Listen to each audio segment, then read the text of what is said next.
auditorio de Somos de Nuevo León. Muchas gracias. Estamos hoy otra vez en una nueva encomienda con personas asombrosas. Ahora sí, ingeniero Fermín, buenas noches. Buenas noches, Joaquín. Buenas noches, Juan Pablo. Buenas noches, Daniel. Un gusto tenerlos en casa. Muchas gracias, ingeniero. Pues nosotros estamos encantados de visitarlo y de tener esta entrevista con usted. Breve, concisa y admiramos parte de su trayectoria, pero también admiramos la persona que es el ingeniero Fermín Narváez, y esa es la razón. Sí, muchas gracias. Hay personas que trascienden, pero hay personas que también, más allá de trascender en sus logros, pues pueden trascender en lo personal, y eso es importante para este programa. Sí. Gracias, Joaquín. Palabras inmerecidas. La pregunta que siempre hacemos, ¿quién es el ingeniero Fermín Narváez? ¿Quién es? Pues una persona de origen humilde, nacida en Madero, y que por azar del destino vino a dar a Cadereyta hace poco más de 29 años. De acuerdo. Ingeniero, 29 años, pero ha trascendido en Cadereyta. ¿Por qué? Son preguntas a lo mejor para los demás, pero tratando de indagar por qué las personas consideran que mi actuación ha trascendido, es porque a donde voy hago lo mejor que puedo y me entrego en todas mis capacidades para hacer mi tarea y procurar hacer el bien a los demás. Ingeniero, de más está decir, porque hay muchas entrevistas que ya lo mencionan, hablan de su trayectoria en Petróleos Mexicanos, hablan también de su trayectoria en la famosa administración 2006-2009, reconocida por muchos en Cadereyta como una de las mejores. Hablan también del ingeniero Fermín como un empresario y ahora como una persona consultora con toda la experiencia que ha abarcado en estos 69 años de vida y muchos de experiencia de trabajo. Y sobre eso quisiera ondear en preguntas, pero sobre todo preguntarle, ingeniero, en la administración 2006-2009 de Cadereyta, ¿qué fue lo que marcó la diferencia? El valor, no el trabajo. Yo entiendo que detrás de este valor y de este equipo de personas que trabajaron y que estuvieron administrando Cadereyta, hicieron muchas cosas, pero ¿qué valor distinguió a esa administración? En un solo valor, una sola palabra. Y después lo defina. La honestidad. Ok. La honestidad en su sentido más amplio, no solamente entendido como de parte de la honradez, sino el ser auténtico y buscar trabajar y dar lo mejor de sí. Y no lo digo por mí, sino por el que estuvo al frente en la administración, y pues uno lo que hizo fue formar un equipo con él, y esa sinergia creo que fue la que dio los frutos que todos los demás reconocen. Uno nada más simplemente considera que hizo parte de su trabajo, nada más. Dice que Miro era muy honrado, pero ha mencionado usted algunos valores específicos del ingeniero Miro, como el sentido de pertenencia por Cadereyta, el respeto por el medio ambiente. ¿Qué más podríamos decir de Miro, por ejemplo? El licenciado Delmiro Cantuzada es un personaje ilustre de Cadereyta. Él hizo las gestiones necesarias para que Cadereyta fuera el municipio que tuviera, creo que hasta la fecha es el único que tiene el acta constitutiva de Cadereyta en original. Uno de los pocos que la tiene. Uno de los pocos, sí. No sé si sea el único, pero uno de los pocos. Y pues esa es una de las acciones por lo cual lo llevan a reconocerse como un personaje ilustre de Cadereyta. Además, su capacidad de trabajo y su entrega por hacer las cosas y hacerlas bien. Yo vi una entrevista, ingeniero, donde hablaba de liderazgo, de la capacidad de gestión y de conformar un equipo como alcalde. De esas habilidades que usted mencionaba en ese entonces para un alcalde, ¿qué más necesita este alcalde aparte de su persona? ¿Formar un equipo? ¿Y cómo debería ser ese equipo? El equipo siempre es necesario. una persona no puede hacer las cosas. Y no tan solo basta personas capaces, sino que el líder tenga la capacidad para explotar esas capacidades y hacer que todo funcione en una sola dirección, que haya armonía, que haya entrega y que no haya ningún recelo o resentimiento entre un personaje u otro. Y todos son iguales. Entonces, cada quien le toca hacer algo diferente y poner lo mejor de su parte, pero le toca al líder, en este caso, en esa administración, era el licenciado Edelmiro Cantú, y tuvo esa capacidad. No hubo muchos cambios en la administración. Los cambios que hubo fueron, inclusive yo creo que fue mi ingreso, que fue meramente accidental, porque yo no la inicié, la administración con él, sino fueron circunstancias que se fueron dando, primero en desarrollo económico y posteriormente en desarrollo social, para que al final de cuentas, a partir del 1 de enero del 2007, se integraran las 2 secretarías, como Secretaría de Desarrollo Social y Económico. Y de ahí en adelante permaneció la misma administración hasta concluir.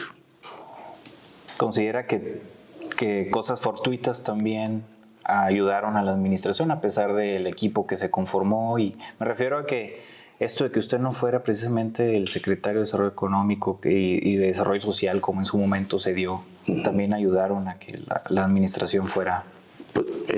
Ya lo he comentado, mi ingreso a esa administración fue circunstancial. Así es. Él me otorgó un puesto honorífico, en el sentido de que yo iba a ser su asesor, pero sin ningún ingreso, a lo cual pues yo accedí y también le pregunté, ¿en qué te voy a asesorar si de esto yo no sé nada? Pero él dijo, pues vas a ver que vas a saber más que lo que dices.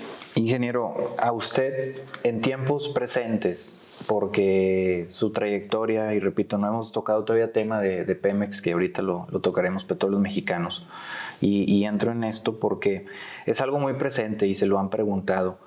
Usted dijo en una entrevista que si le llegaran a ofrecer ser un funcionario público, y en este caso el funcionario público de primera instancia, yo quiero suponer que el alcalde, usted no sería alguien como el alcalde, usted se ve más como un buen amigo dando y apoyando y asesorando a este alcalde. ¿Eso es? ¿Así es como lo interpreta? Así es como lo interpreto. Porque la gente lo quiere ver, o sea, sinceramente no es porque yo lo piense aparte de que es cierto, que así lo creo yo, que sería tal vez un buen alcalde, pero la gente quiere verlo a usted como alcalde. ¿Usted qué opinaría de eso?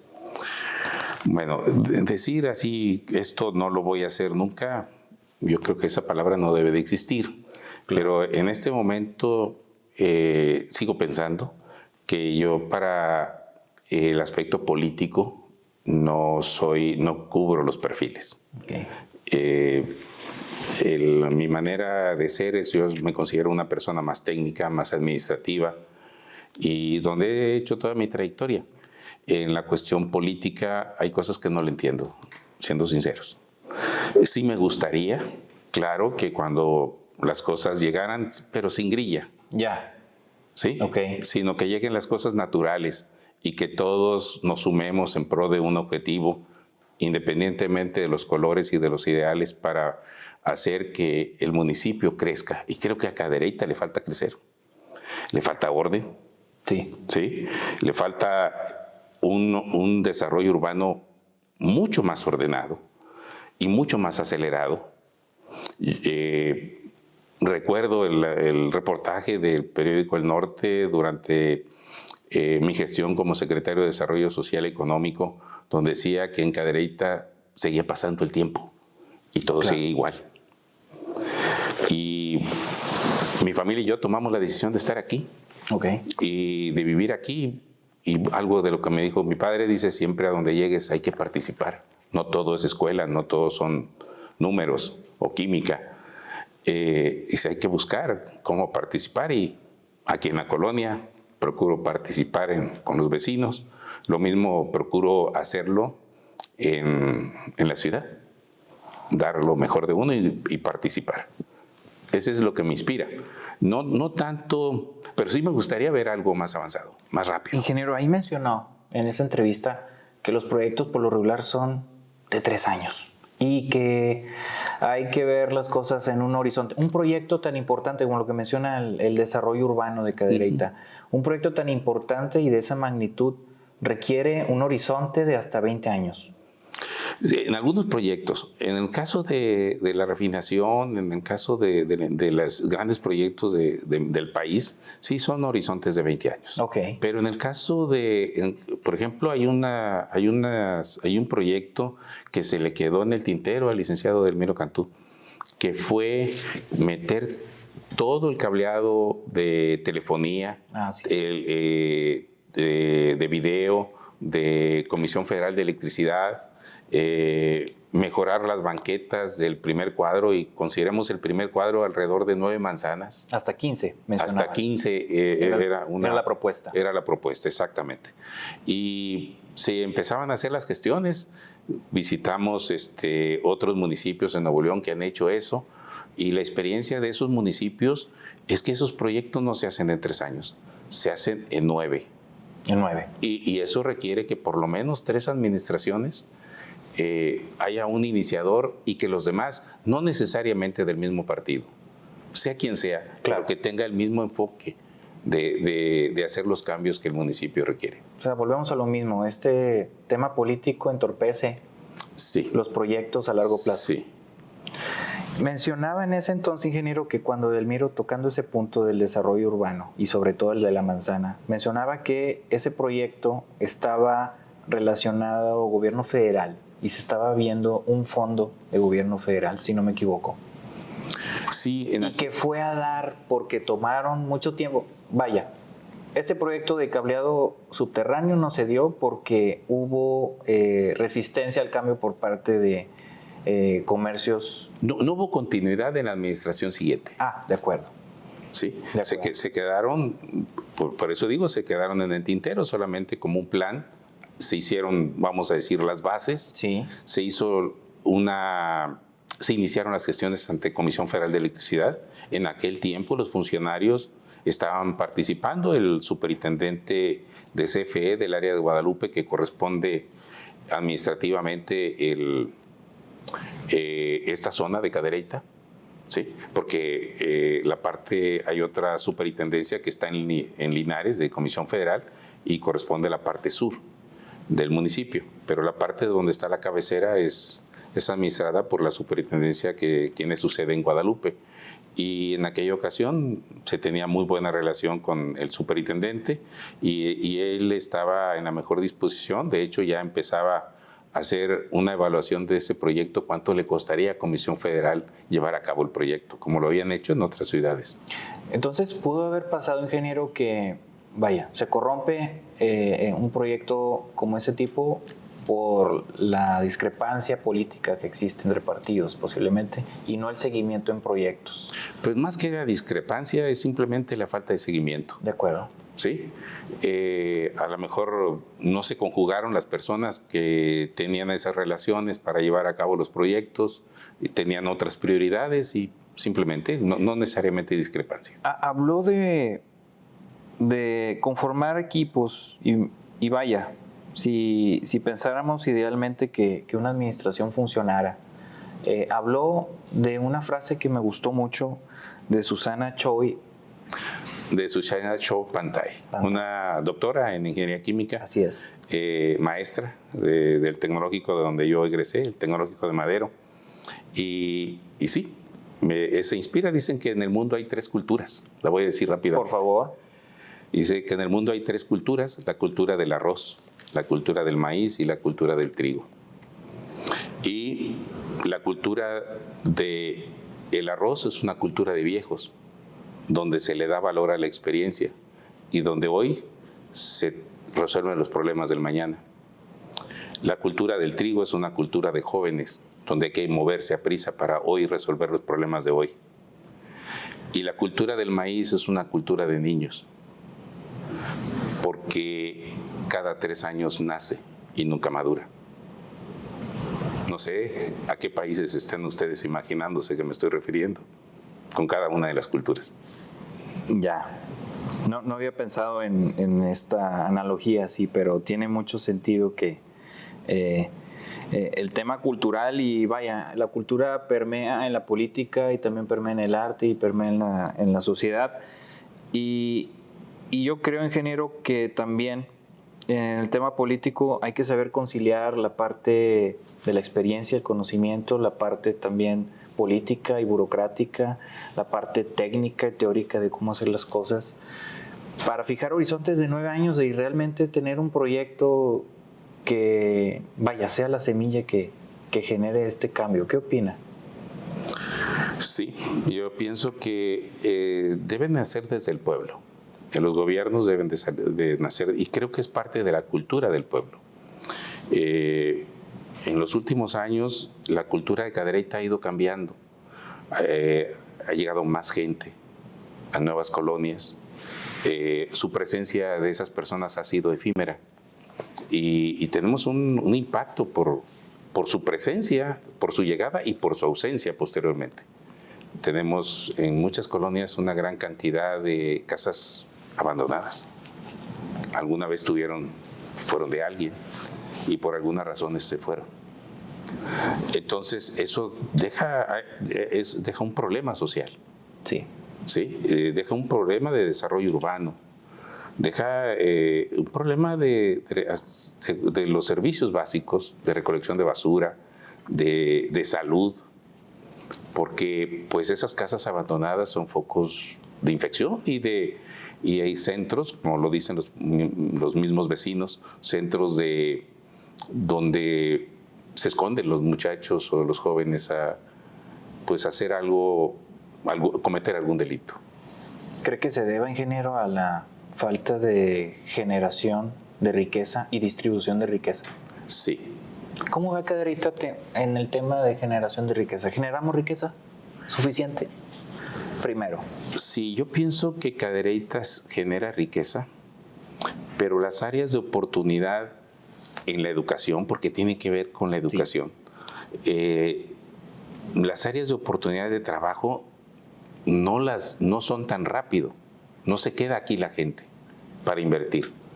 Normalmente los hijos de muchos emigran hacia otros municipios de Nuevo León, como es Monterrey, San Nicolás, ahora pesquería con el crecimiento que tuvo durante los 2000. Y eso no hay el atractivo para quedarse en Cadereyta para los jóvenes. Estamos hablando de la generación de riqueza. Sí. Y precisamente esa es la ausencia de ese crecimiento, de esa permanencia de las generaciones en el municipio, lo que, desde mi punto de vista, hace la ausencia de la generación de riqueza. Y voy a decirlo desde mi punto de vista. Tal vez los ricos sigan siendo más ricos y los pobres no sean más ricos y no se mantengan siendo pobres. ¿Usted cree que eso sea un problema latente, o sea, que sí esté afectando, o simple perspectiva que tengo? No es una simple perspectiva. Y ahí es una coincidencia con el gobierno federal actual. Pudiéramos tener diferencias en algunas otras materias, pero en la cuestión de salarios, que es de donde se puede reducir esa brecha, esa de desigualdad en la generación de la riqueza, a pesar de que ser Nuevo León, donde se paguen los mejores salarios, no dejan de ser muy bajos para lo que ganan los que están arriba, los que están en las empresas, los que la dirigen. Y y voy a hacer aquí lo que voy a decir a lo mejor muy drástico, es una forma de la explotación de la gente.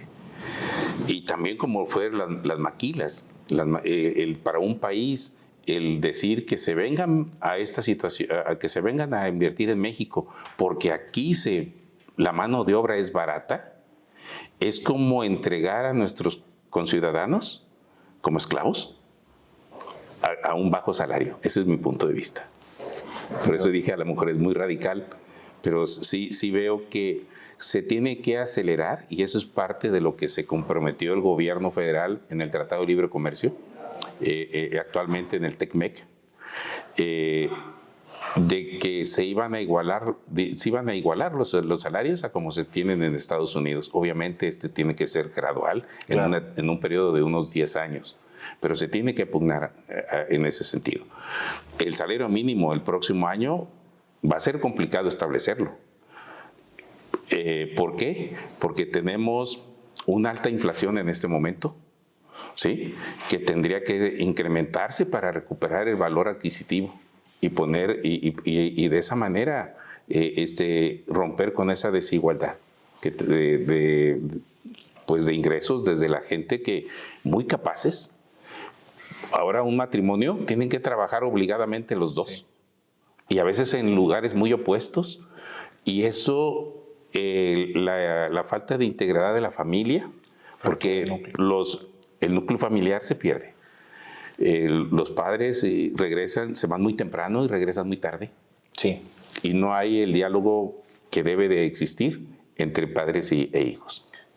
Cuando hablaba ahorita, ingeniero, del desarrollo urbano ordenado, me imagino que se refiere a el crecimiento aparte económico, como el crecimiento de la distribución de las viviendas, como el crecimiento también de estas empresas que en su momento podrían instalarse en Cadereyta y que impactarían en el medio ambiente. Entonces, estamos hablando de que hay que considerar desde un punto de vista holístico todas estas variables que, a pesar de afectar o contribuir al crecimiento económico, pues también podrían afectar, ¿verdad?, a la ciudadanía si no se hace con orden. Eso es, ingeniero, por la forma o la manera en la que yo destaco que usted pueda ver la ciudad como no como políticamente se cree.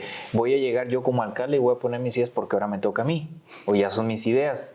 Y como no llego con un plan, simplemente el plan era llegar y no tener un plan, empiezo a tener ocurrencias y empiezo a generar proyectos que puedan vender una imagen, pero no proyectos a largo plazo. Y esa es la ventaja que vemos en usted. Y por eso la pregunta al principio. Usted ha mencionado que no sería el personaje de primera instancia, pero sí un buen asesor.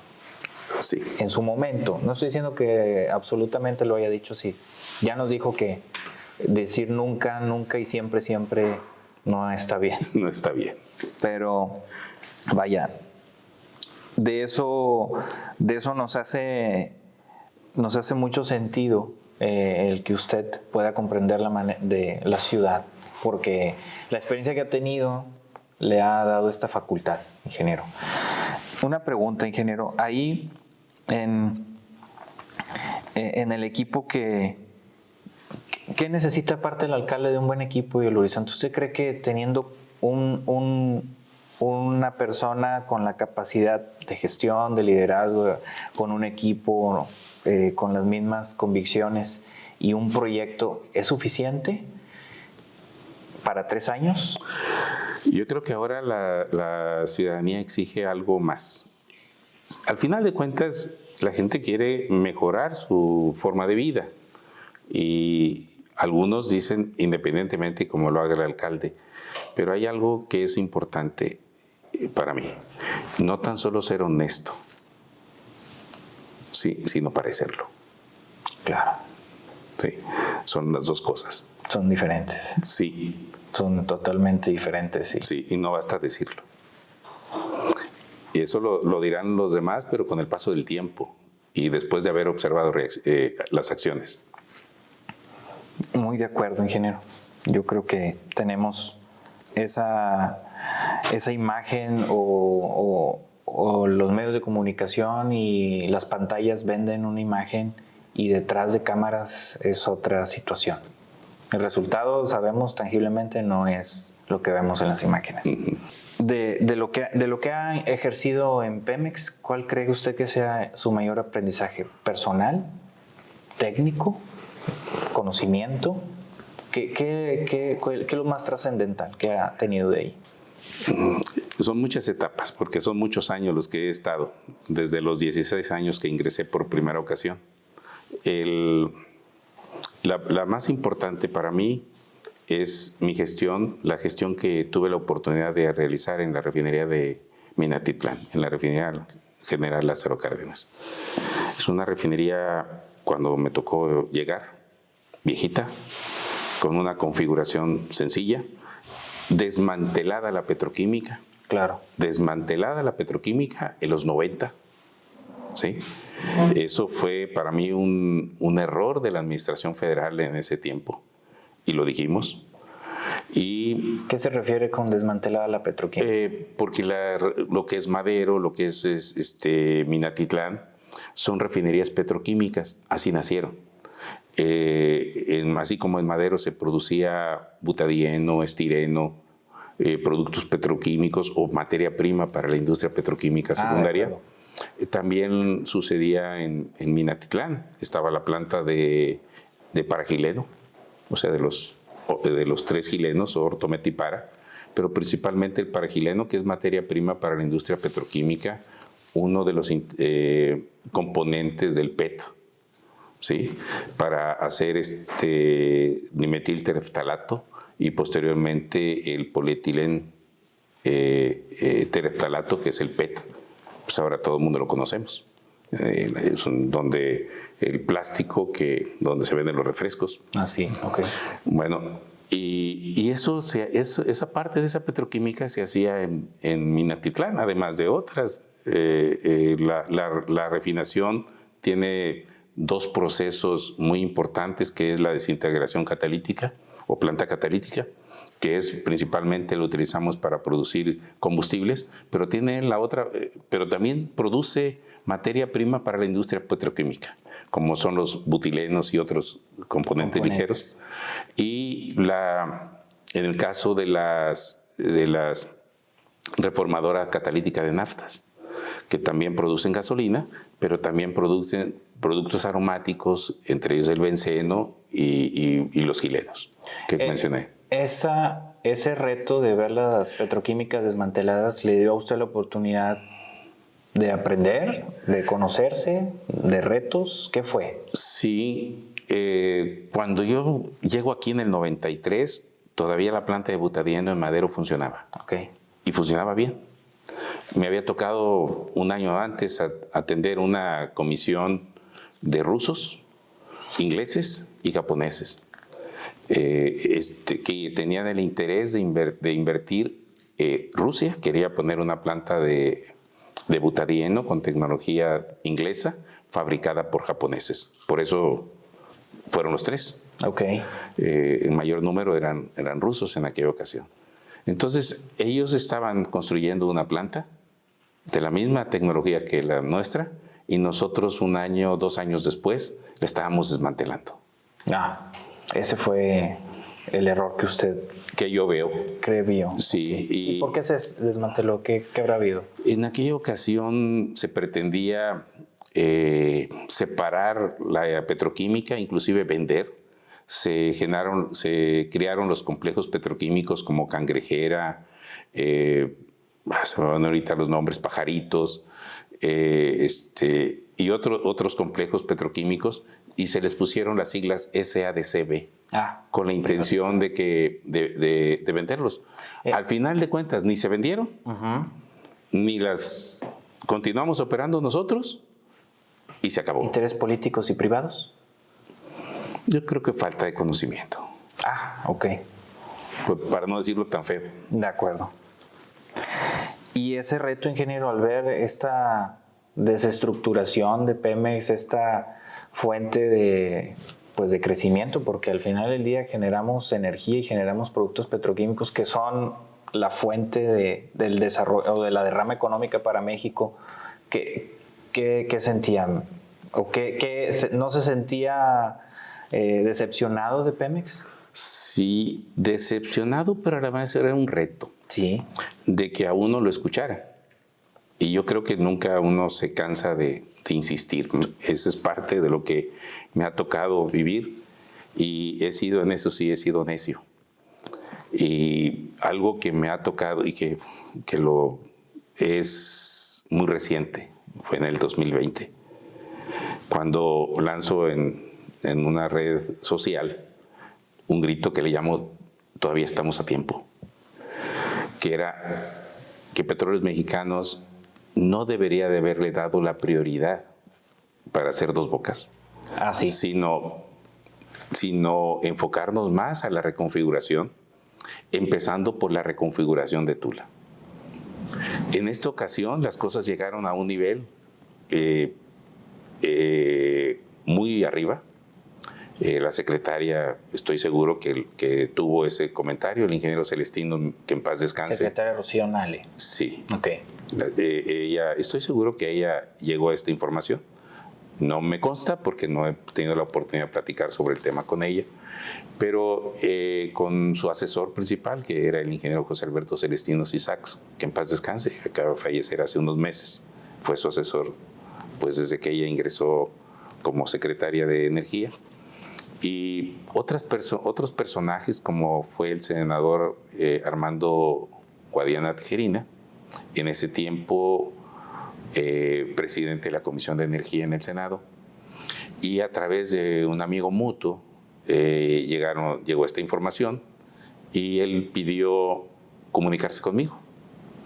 El amigo me dijo que el senador le había preguntado que me preguntara a mí, le había pedido que me preguntara a mí si él podía compartir mi número de teléfono celular porque quería hablar conmigo. Pues claro que sí, le dije. Y al día siguiente él se comunica conmigo. Tengo una entrevista muy larga y en Saltillo. Platicamos de todo esto. Recientemente había dado una conferencia por Zoom al colegio, es el colegio de, es cuestión de finanzas, pero ahorita lo recuerdo. Y eso había preparado una presentación que le llamé "Los retos de la refinación en México". Sí. Colegio de Ejecutivo de Finanzas. Sí. Okay. Ese colegio me pidió una charla sobre las áreas de oportunidad que había para la refinación en México. Yo con gusto accedí.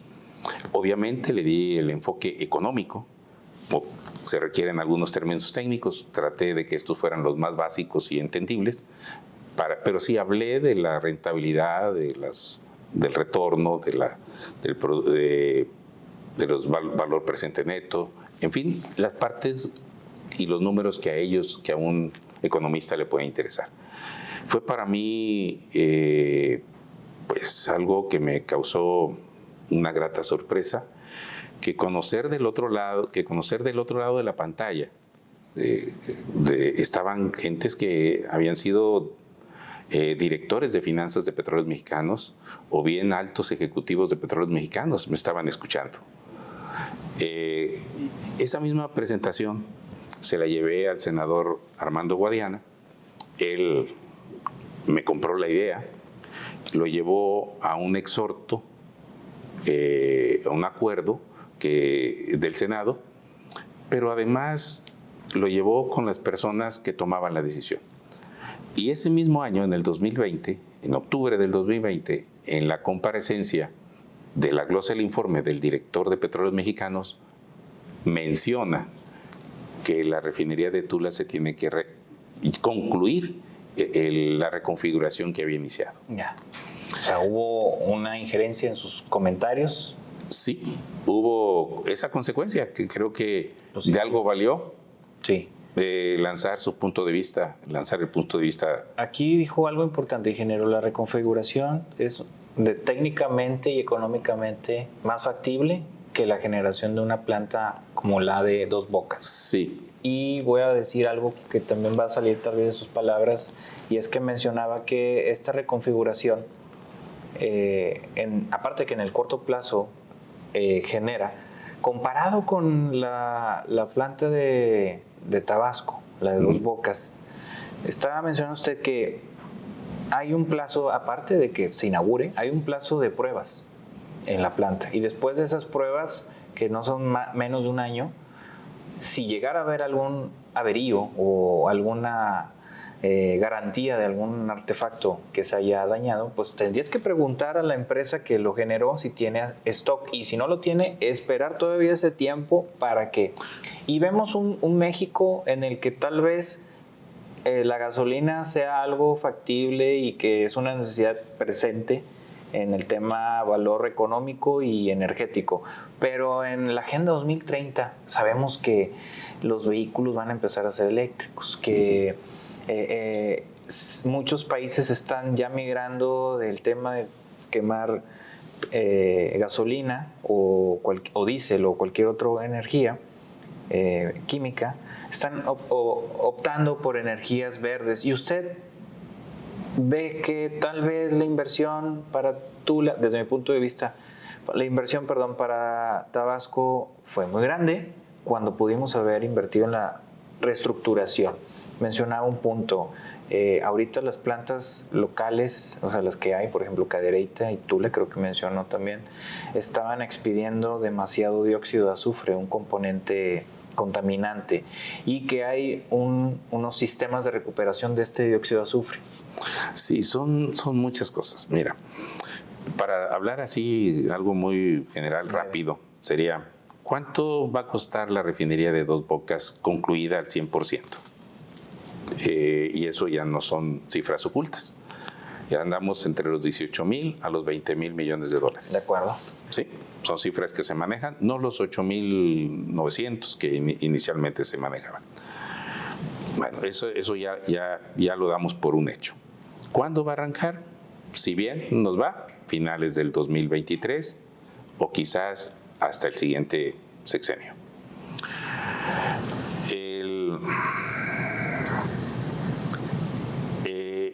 Haber hecho una reconfiguración como la que se proponía desde el principio de la refinería de Tula, que tiene que ver con el combustóleo, que tiene que ver con el dióxido de azufre, y ahorita comentamos sobre eso, y tiene que ver todo al mismo tiempo. Resolvías con mucho menos dinero muchos de los problemas que se tienen ambientales y económicos. De acuerdo. Ok. Voy a hacer unas cifras muy rápido. La refinería de Tula es de una capacidad de proceso de crudo de 320,000 barriles, una de las más grandes. Igual en el mismo orden anda Salina Cruz. Las dos tienen una configuración sencilla, o sea, su conversión es baja. ¿Qué quiere decir? Que los componentes, la cantidad de residuales que se genera son muy altos. Voy a hacer un balance en números redondos, creo yo que es muy ilustrativo para la gente que no está acostumbrada a entender esto de las configuraciones o de reconfiguraciones. Una refinería como lo era Cadereyta, antes de reconfigurarse, antes de la planta coquizadora, antes del 2000, la producción de combustóleo era del orden del 38 al 40%. Si entraban 100 unidades de crudo, salían 60 unidades de destilados y gases y 40 unidades de combustóleo. Si la reconfiguramos, pudiera llegar a ser cero, ¿sí? El combustóleo, dependiendo de qué capacidad hagamos la planta de manejo de residuales, en este caso la coquizadora. En Cadereyta se fue cauto, no se fue al 100% del manejo de residuales, y siempre se dejó un volumen para producir asfalto y para producir algo de combustóleo. Pero para los balances normales era para llegar a producir cero de combustóleo, algo de asfalto y lo demás de coque. En esas condiciones, si meto 100 unidades de crudo, puedo sacar 50 unidades de gasolina. ¿Sí? Okay. Cero de combustóleo y alrededor de 40 unidades de diésel. O sea, si hago la reconfiguración al 100%. Y Tula Al producir 40% de destilados, en este caso de combustóleo, no había el mercado porque coincidió con un evento internacional. Los barcos dejaron de consumir combustible de alto contenido de azufre. Fue algo que se anunció desde el 2015 y entró en vigor el 1 de enero del 2020. Entonces, la demanda de combustóleo bajó. Además de las metas ambientales de cada país, que estábamos involucrados nosotros también. Bueno, entonces se deja de consumir el combustóleo y no tiene salida ese producto y se llena. Los tanques de almacenamiento se llenan y la planta tiene que bajar proceso. Y para bajar proceso iba a producir 120, 130 mil barriles de los 320 posibles, 130 mil para estar produciendo alrededor de 50 mil barriles de combustóleo, que era lo único que se podía sacar.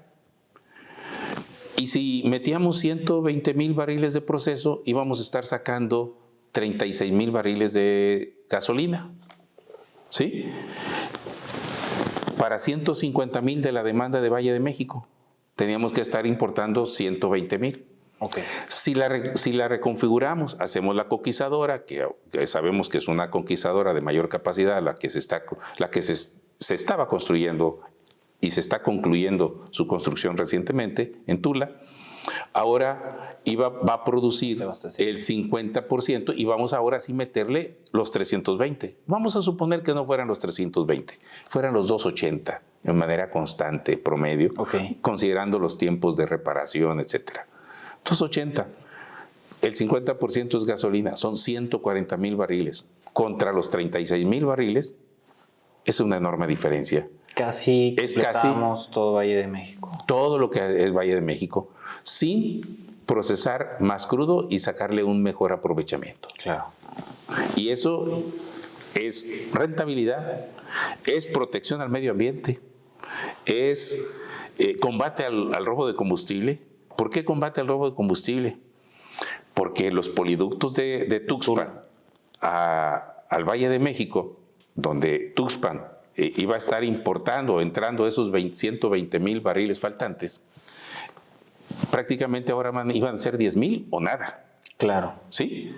Y se iba a tener un mejor control sobre esos poliductos. Los poliductos de 14 y 24. De 14 y 24 pulgadas. Que atraviesan toda esa zona. El de 14 fue el que explotó. El que explotó y hubo muchos muertos ahí. Usted mencionaba algo que hubo una falla técnica en el rebombeo. Sí. Posiblemente ahí. Muy posiblemente. En la puesta en operación en la reanudación de la operación de ese poliducto. Algo tuvo que ver. Perfecto. Pues, ingeniero, no quería dejar de fuera su expertise en el tema energético de Pemex. Yo por eso quería mencionarlo aquí en la entrevista y me da gusto que nos haya explayado su conocimiento y aparte la vigencia con la que usted está involucrado en el tema Pemex, porque sus comentarios son de oídos, no lo va a decir usted, pero son de oídos de interés, creo yo, también del presidente de México. O sea, creo que le interesa saber todos esos beneficios, porque, vaya, de ahí voy a tomar una frase que también mencionó y fue muy oportuna, porque también aplica para el tema político. Tal vez el presidente estuvo mal asesorado, porque no conocía las fuentes de sus aliados.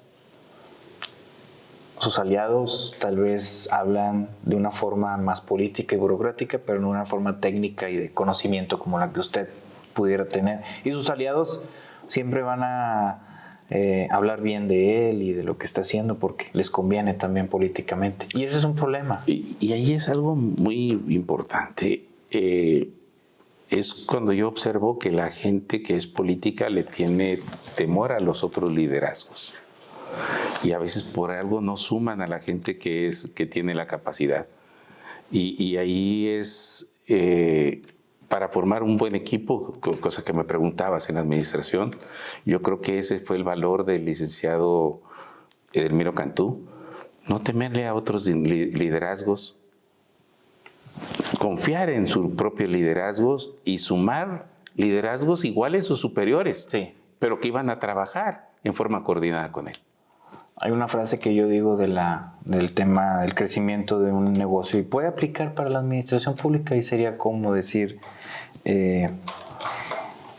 una empresa no va a ser más grande que la capacidad de sus trabajadores y Sí. gente. Entonces, si tenemos gente con este nivel, la empresa pegar aquí, cuando mucho, pero nunca va a poder pasar el nivel de la gente que trabaja con eso. Entonces, sí necesitamos un sistema tal vez de gobierno con algo de tecnocracia, gente con el conocimiento técnico para ejercer el servicio público, porque también todos los alcaldes quieren, o todos los que son aspirantes a la alcaldía, quieren servir. Sí, pero le temen a los otros liderazgos.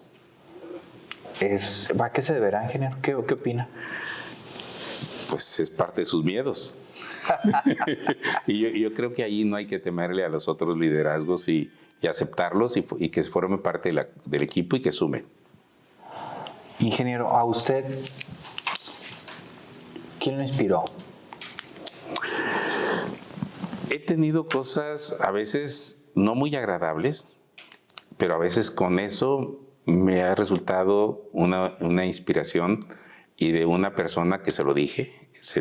Él está todavía con nosotros, fue un jefe, tocayo, es el ingeniero Fermín Zavala Núñez. Su tocayo. Sí. Totalmente. Él es una persona que usted admira. Sí, es una persona que yo admiro. ¿Y quién me inspiró antes de él? Mi padre. ¿Qué le dijo su padre? Me dice, en la vida, hijo, no todo es estudio, porque en la escuela era de dieces, de sobresalir en las clases, pero él me hacía el comentario, no todo es estudio, hay que participar en la vida, hay que participar en la sociedad. Y de ahí me involucré con la sociedad de alumnos, fui representante y formé una forma más activa de vivir la vida. Y ese fue el principio. Pero el ingeniero Zavala tuvo una situación que no sé si haya el tiempo para platicarla completa, pero al final concluyó con una frase. Y esa no se me olvida y la voy a decir textualmente como él la dijo. Si quieres seguir ascendiendo, sigue siendo lo que tus jefes te digan. Pero para mí, lo más importante es estar en paz con uno mismo. Ahí está el mensaje. Sí. Quien entendió es porque entendió el mensaje. Sí. ¿A qué le teme, ingeniero? En la vida, hablemos. Lo que me espanta, nada tiene que ver con lo técnico y todo lo que hemos estado platicando. Lo que me espanta a mí es la crueldad de la gente. Crueldad. Crueldad de la gente. De algunas personas. Cuando vemos